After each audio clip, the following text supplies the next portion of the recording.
محرم ہمیں سبق کیا دیتا ہے؟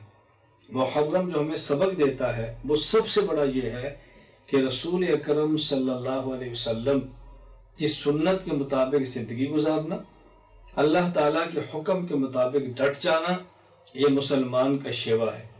اس کے لیے اولاد ذبح ہوتی ہے، برداشت کرے، خود ذبح ہوتے ہیں، برداشت کرے، اپنا خون گرتا ہے، برداشت کرے، لیکن اللہ کے دین پر ڈٹ جائے، اللہ کے دین کی مدد پر ڈٹ جائے اور شریعت کے مطابق زندگی گزارنے کے لیے تیار ہو جائے۔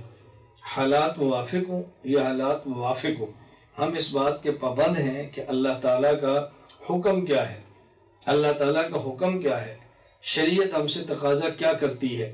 نمبر 1، یہ ہمیں محرم سبق دے رہا ہے۔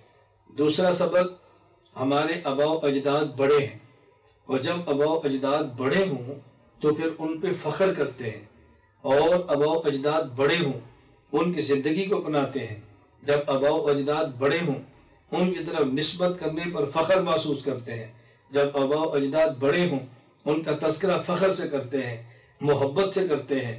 حضرت حسین رضی اللہ عنہ، دیگر اہل بیت اور پیغمبر کے صحابہ، یہ وہ لوگ ہیں کہ جنہوں نے خون پیش کر کے، اولاد کو یتیم کرا کے، اپنی بیویوں کو بیوہ کروا کے ہم تک دین پہنچایا ہے۔